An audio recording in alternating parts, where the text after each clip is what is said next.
कैसे हैं आप लोग। मेरे चैनल रूही एडुकेटर में आप लोगों का बहुत बहुत वेलकम है फ्रेंड्स। और मैं हूँ रूही और ये जो मेरा चैनल है वो आपके लिए बायोलॉजी एंड साइंस के वीडियोस लाता है। और जितने भी लोग मेरे चैनल से जुड़े हैं उनको मेरा बहुत बहुत थैंक यू, जिन्होंने सब्सक्राइब करके रखा हुआ है। और जो लोग चैनल पहली बार देख रहे हैं, फर्स्ट टाइम है जिनका, उनको भी मेरा मोस्ट मोस्ट वेलकम है। और फ्रेंड, मेरे चैनल पे अबाउट 220 वीडियोज़ पड़े हुए हैं और बायोलॉजी और साइंस के वीडियोज़ हैं, आप उसे देख सकते हैं। जितने भी लोग टीचिंग के एग्ज़ाम्स की प्रिपरेशन कर रहे हैं उनके लिए ये चैनल बेस्ट है, बहुत अच्छा चैनल है। मतलब अपनी तरफ से मैंने अच्छा कंटेंट डाला हुआ है, तो आप इसको ज़रूर देख सकिए। ओके। और बाकी जो भी लोग बायोलॉजी के किसी भी एग्ज़ाम की प्रिपरेशन कर रहे हैं जिसमें कि बायोलॉजी या साइंस आती है, वो लोग भी मेरे चैनल पे आ करके ईजिली देख सकते हैं वीडियोज़ को। तो चलिए आज स्टार्ट करती हूँ। और यहाँ पे जो मेरा जो आज का टॉपिक है ये BDNA का है फ्रेंड। तो BDNA के बारे में पढ़ते हैं। BDNA जो है वो मोस्ट कॉमन है और प्रीडोमिनेंट टाइप का है, और इसका जो स्ट्रक्चरल कॉन्फर्मेशन होता है DNA का, वो सेल में होता है। तो अब यहाँ पे जो DNA होता है फ्रेंड, इसमें क्या होता है, जो बी फॉर्म होता है वो नेचुरल फिजियोलॉजिकल कंडीशन जैसे कि pH और सॉल्ट कंसंट्रेशन होती है सेल में, उस पर डिपेंड करता है। और इम्पॉर्टेंट स्ट्रक्चरल फीचर BDNA के कुछ दिए हुए हैं, वो हम देख सकते हैं। ओके। तो ये क्या है, ये है कि जो मेजॉरिटी ऑफ द DNA होता है सेल में वो BDNA कॉन्फर्मेशन होता है। बिल्कुल, ये बहुत इंपॉर्टेंट है, इसको आप ध्यान रखिएगा। BDNA है वो राइट हैंडेड हेलिक्स होता है। BDNA राइट हैंडेड हेलिक्स होता है। और BDNA में जो बेस ऑक्यूपाई करता है कोर में, वो क्या होता है, वेरस जो शुगर फॉस्फेट होती है वो बैकबोन होती है और पेरिफेरल पोर्शन में होती है हेलिक्स के। Okay.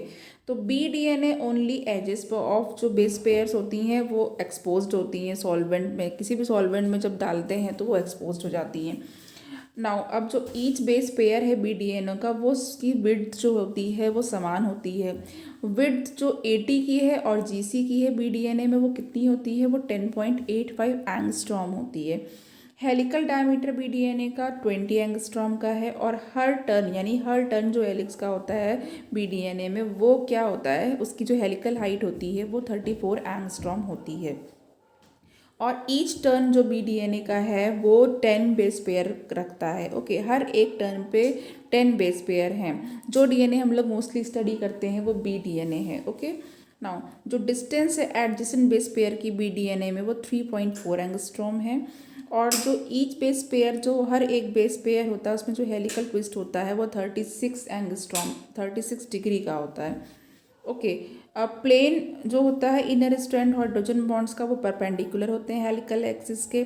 BDNA solid central core होता है इसमें। और जो मेजर ग्रूव्स होती हैं BDNA की, वो डीप होती हैं और वाइड होती हैं।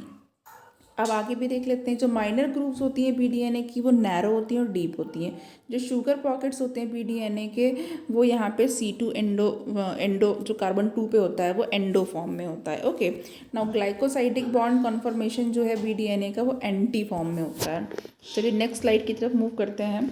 अब यहाँ पे देखिए जो ZDNA है उसके बारे में बात की गई है, तो उसके बारे में भी देख लेते हैं। जो ZDNA होता है वो लेफ्ट हैंडेड होता है। डबल हेलिकल कॉन्फर्मेशन होता है DNA का, जिसमें कि जो डबल हेलिक्स विंड होता है वो लेफ्ट में जिगजैग होता है। ओके। ZDNA वो लेफ्ट हैंडेड हेलिकल स्ट्रक्चर होता है। और जो डबल हेलिक्स विंड होता है वो जिगजैग पैटर्न में होता है। और हेलिकल डायमीटर ZDNA का वो 18 एंगस्ट्रॉम है। Total height helical helix turn की वो 44 एंगस्ट्रॉम होती है। और न्यूक्लियोटाइड पेयर जो होता है ZDNA में, वो न्यूक्लियोटाइड डाइमर्स में होता है। और हर एक हेलिकल टर्न जो होता है ZDNA का, उसमें 12 न्यूक्लियोटाइड्स होते हैं। ओके। तो फ्रेंड्स यहाँ पर देखिए, ये जो आपका हेलिकल टर्न जो पर बेस पेयर होता है ZDNA में, वो 9 डिग्री होता है। 9 डिग्री फ्रो पिरिमिडीन होता है, purine steps and 51 for purine and pyrimidine steps होता है। ओके। एंड यहाँ पे हमें क्या देखना है, जो ईच न्यूक्लियोटाइड की जो डिस्टेंस होती है उनके बीच में, वो 7.4 एंगस्ट्रॉम होती है। और ZDNA में जो मोर यानी कि ज़्यादा जो है वो फ्लैट मेजर ग्रुप्स होते हैं, लेस फ्लैट मेजर ग्रुप्स होते हैं। ओके। एंड यहाँ पे जो माइनर ग्रुप होता है वो नैरो होता है और डीप होता है। ZDNA का जो सॉलिड कोर होता है वो सेंटर में सॉलिड रहता है। ओके। नाउ अब यहाँ पे हम लोग आगे बढ़ जाते हैं। जो हमारे पास इम्पॉर्टेंट और जो चीज़ है वो क्या है, ZDNA के बारे में आपको थोड़ा बहुत पता करना रहता है कि जैसे कि अगर एग्ज़ाम में कभी आ जाए तो आप उससे गो थ्रू हो सकें। नाउ अब यहाँ पर हम लोग फंक्शंस देख लेते हैं डीएनए के, जो बहुत अगेन वेरी वेरी इंपॉर्टेंट है।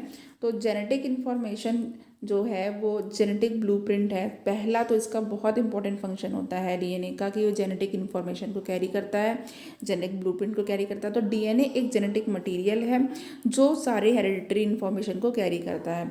और जेनेटिक इन्फॉर्मेशन जो होती है वो नाइट्रोजन बेस जो होते हैं उनके फॉर्म में अरेंज होती है और उसी में कोडेड होती है।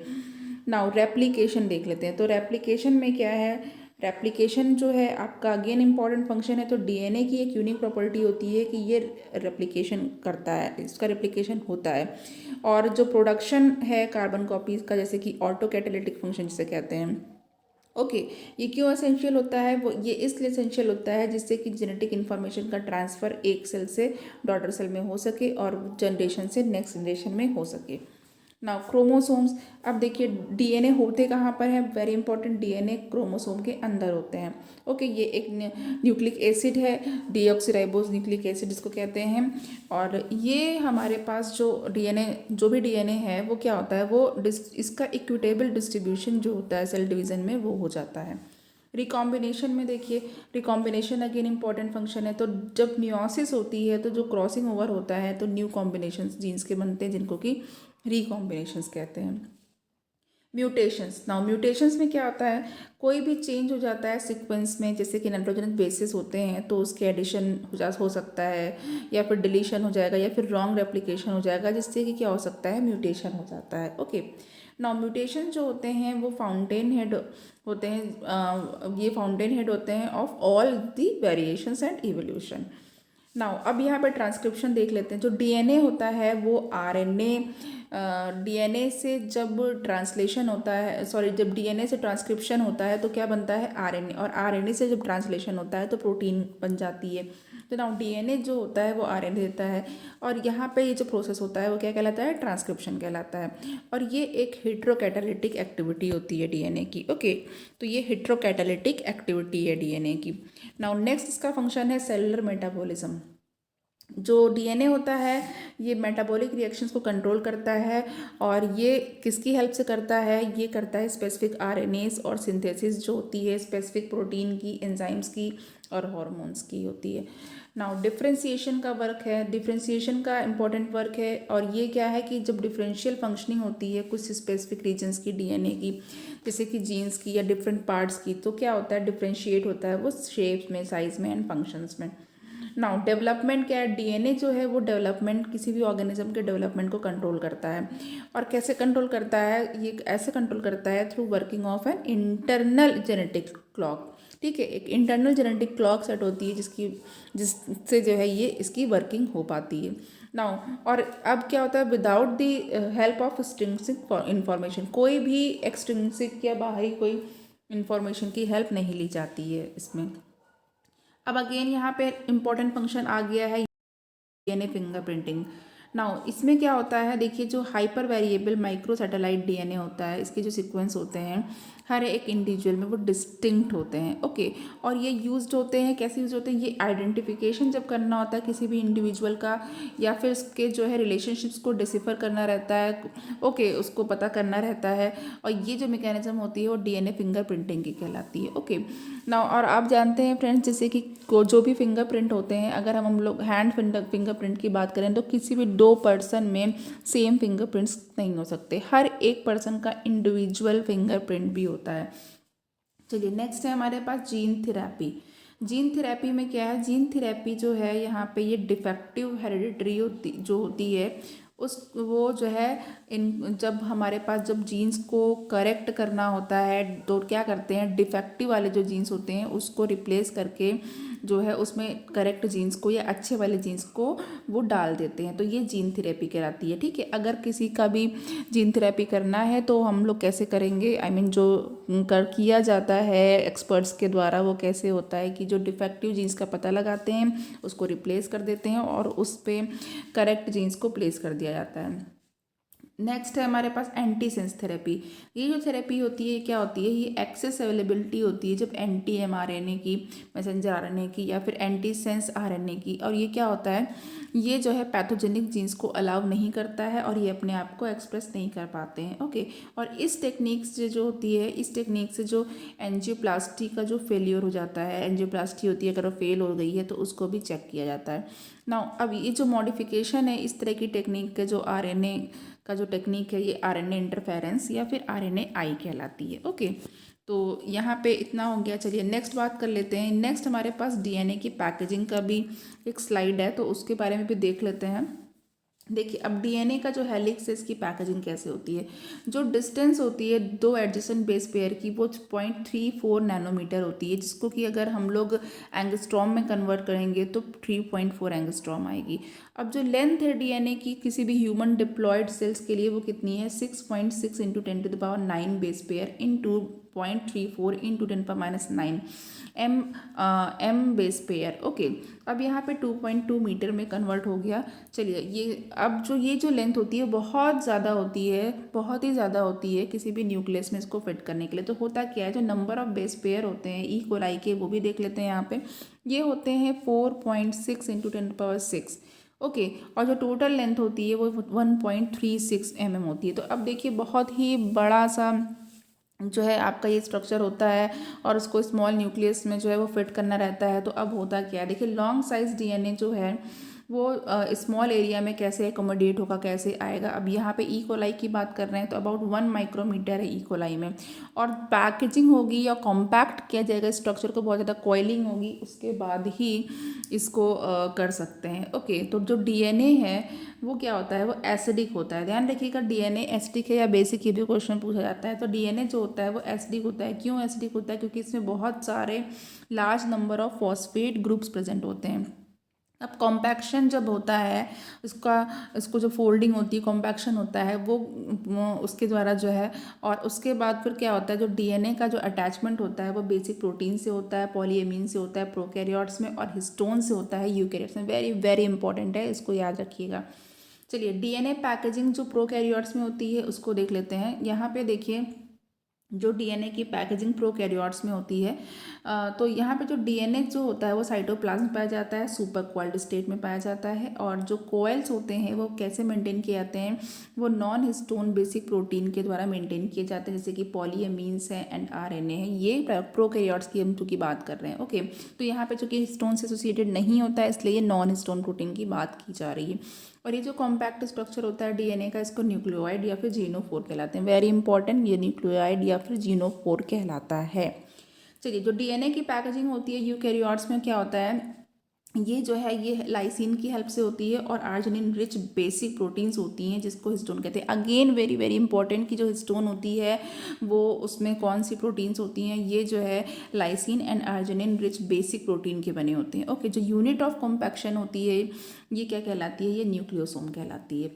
ओके, चलिए नेक्स्ट पॉइंट की तरफ आ जाते हैं हम लोग। जो नेक्स्ट पॉइंट है हमारे पास वो है कि यहाँ पे 5 टाइप्स ऑफ हिस्टोन प्रोटीन्स होती हैं। H1 है, H2A, H2B, H3 और H4 है।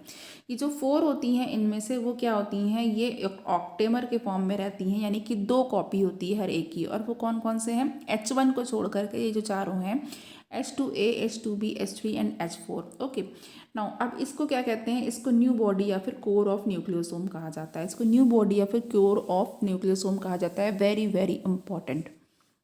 नाउ नेक्स्ट पॉइंट हमारे पास क्या है, नेक्स्ट हमारे पास है ये जो पॉजिटिवली चार्ज एंड्स होते हैं वो आउटसाइड होते हैं। ठीक है, वो आउटसाइड यानी बाहर की तरफ होते हैं। और ये निगेटिवली चार्ज स्ट्रैंड्स जो होता है डीएनए का उसको अट्रैक्ट करते हैं। और 200 बेस पेयर जो होता है डीएनए का वो रैप होता है न्यू बॉडी पे या न्यूक्लियोसोम पर, और कंप्लीट होता है अबाउट 1 and 3/4 टन्स कंप्लीट होते हैं। ओके, ये जो फॉर्म होता है न्यूक्लियोसोम का और उसका जो साइज़ होता है वो क्या होता है, वो 110 इंटू 60 एंगस्ट्रॉम या 11 इंटू 6 नैनोमीटर होता है। ना जो डीएनए प्रेजेंट होता है दो एडजेसेंट न्यूक्लियोसोम के बीच में, उसको क्या कहते हैं, उसको कहते हैं linker DNA to H1 protein. Okay, इसको क्या कहते हैं, लिंकर डीएनए, और ये H1 प्रोटीन से अटैच्ड होता है। यहाँ पर हम देख सकते हैं कॉम्पैक्ट यूनिट है डीएनए की न्यूक्लियोसोम। ये है हमारा डीएनए और ये है H1 हिस्टोन। ओके, और ये हिस्टोन का ऑक्टेमर है जो गोल गोल बॉल के जैसा दिख रहा है आपको। चलिए नेक्स्ट स्लाइड की तरफ मूव करते हैं। यहाँ पर अगेन हम लोग denatured and denatured state of DNA देख सकते हैं। डीनेचरेशन मैंने बताया हुआ है, इसमें होता क्या है कि जो हाइड्रोजन बॉन्ड्स होते हैं नाइट्रोजन बेसिस के बीच में, प्यूरिन पेरिमिडिन्स के बीच में जो भी हाइड्रोजन बॉन्ड्स होते हैं फ्रेंड, ओके, 2 हाइड्रोजन बॉन्ड्स या 3 हाइड्रोजन बॉन्ड्स इनकी बॉन्डिंग होती है, ये सारे टूटने शुरू हो जाते हैं। तो इसका मतलब कि वो जो डीएनए होता है वो ओपन हो जाता है, ओपन होना स्टार्ट हो जाता है, और ये इसका डीनेचर हो जाता है, और ये इफेक्ट हीटिंग पे आता है। यहाँ पर देख लीजिए रेप्लिकेटेड क्रोमोसोम है। ओके, और यहाँ पे देख लीजिए ये वाला पिक्चर है, ये क्या दिखाया गया है, ये इसका दिखाया गया है, इसको थोड़ा सा एनलार्ज करके दिखाया गया है। 30 नैनोमीटर का फाइबर बना हुआ है। यहाँ पे देखिए ये न्यूक्लियोसोम जो है वो 10 नैनोमीटर इन डायमीटर वो दिखाया गया है, और ये जो है स्टोन्स हैं ये 300 नैनोमीटर का फाइबर है। ओके, ये इसके फोल्ड्स एंड लूप है जो बहुत ही इनलार्ज करने पे आपको ऐसे दिखाई देंगे ना। और ये डीएनए का डबल हेलिक्स स्ट्रक्चर है। ये कितना ज़्यादा, बहुत ही ज़्यादा कॉइल्ड है, जो एक्चुअल में यहाँ पे आपको बुक्स में दिखता है वो इस तरीके से इसकी कॉइलिंग है। ये क्रोमोसोम्स है। ओके, चलिए अब यहाँ पर हमारे पास नेक्स्ट जो स्लाइड है वो देख लेते हैं। इसमें क्या है, जो लेंथ होती है फ्रेंड लिंकर डीएनए की वो स्पीशीज़ टू स्पीशीज़ वैरी करती है। ओके, सेम लेंथ नहीं होती है। जो न्यूक्लियोसोम चेन होती है वो क्या होती है, बीड ऑन स्ट्रिंग अपीयरेंस होती है। जब इसको इलेक्ट्रॉन माइक्रोस्कोप में देखने ऐसा लगता है कि स्ट्रिंग पे या किसी भी रस्सी पे, जैसे कि बीड्स या मोतियों की माला होती है। ओके, वैसे लाइक होता है। जो न्यूक्लियोसोम होता है वो फर्दर फिर कॉइल हो जाता है और एक सोलेनॉइड स्ट्रक्चर बना लेता है। अब जो डायमीटर होता है वो कितना हो जाता है, 30 नैनोमीटर का हो जाता है, और ये क्रोमैटिन में 30 नैनोमीटर का डायमीटर पाया जाता है। अब देखिए जो बीट्स ऑन स्ट्रिंग स्ट्रक्चर होता है क्रोमैटिन का वो पैकेज्ड होता है, और ये क्या बना लेता है, क्रोमैटिन फाइबर बना लेता है, और फर्दर फिर कॉइल होता है, कंडेंस्ड होता है, और फिर मेटाफेज स्टेज होती है सेल डिवीजन की, तो ये क्या बना लेता है, क्रोमोसोम्स बना लेता है। Okay, division to form chromosomes. Packaging जो होती है वो हायर लेवल पर होती है, और इसके लिए क्या चाहिए होता है, एडिशनल सेट्स ऑफ प्रोटीन्स चाहिए होती हैं जो एसिडिक होती हैं, और ये कलेक्टिवली रिफर्ड की जाती हैं जैसे कि नॉन हिस्टोन क्रोमोसोमल प्रोटीन, जिसको हम लोग NHC कहते हैं, non histone chromosomal proteins. Now जो नॉन हिस्टोन क्रोमोसोमल प्रोटीन्स होती हैं वो 3 टाइप्स की होती हैं। एक तो स्ट्रक्चरल NHCs होती हैं या स्कैफोल्ड NHC होती है, फिर फंक्शनल NHCs होती हैं, और उसके बाद फिर एग्जाम्पल जैसे कि DNA पॉलीमरेज है, RNA पॉलीमरेज है, regulatory NHC protein, non stone आपकी होती है। Okay, chromosomal protein. And HMG is high mobility group protein that controls gene expressions. Okay, अब देखिए जो टिपिकल न्यूक्लियस होता है कुछ रीजन्स में क्रोमैटिन जो लूजली पैक्ड होता है, स्टेन लाइटली स्टेन होता है, और उसको क्या कहते हैं, यूक्रोमैटिन कहते हैं। अब क्रोमैटिन जो होता है वो मोर डेंसली पैक्ड होता है, स्टेन्स और डार्क स्टेन होता है, तो ये क्या कहलाता है, हेट्रोक्रोमैटिन कहलाता है। डार्क वाला हेट्रो है एंड लाइट वाला यूक्रोमैटिन है। अब इसमें जो यूक्रोमैटिन होता है उसी को वही ट्रांसक्रिप्शनली एक्टिव होता है, यानी कि ट्रांसक्रिप्शन के लिए एक्टिव वही होता है जो यूक्रोमैटिन होता है, और जो हेट्रोक्रोमैटिन होता है वो इनएक्टिव होता है। ओके, इतनी चीज़ आपको समझ में आ गई होगी, बहुत अच्छे तरीके से समझ में आ गई होगी। और यहाँ पे फ्रेंड्स मैं ये कहूँगी कि ये लेक्चर बहुत इंपॉर्टेंट है। इसमें जो भी डीएनए की जितनी भी डिटेल की चीज़ें हैं वो इसमें दी हुई हैं, मैंने बताया हुआ है, तो आप इसको देखिएगा, स्क्रीनशॉट भी ले सकते हैं स्लाइड्स का। ओके, इसको रीड कर सकते हैं, और बाकी तो वीडियो में तो आप समझ ही रहे हैं। तो चलिए फ्रेंड्स, बस आपको मुझे सपोर्ट चाहिए और टीचिंग को मोटिवेट करिएगा। प्लीज़ सब्सक्राइब ज़रूर करिएगा। अपना ख्याल रखिएगा। Thank you.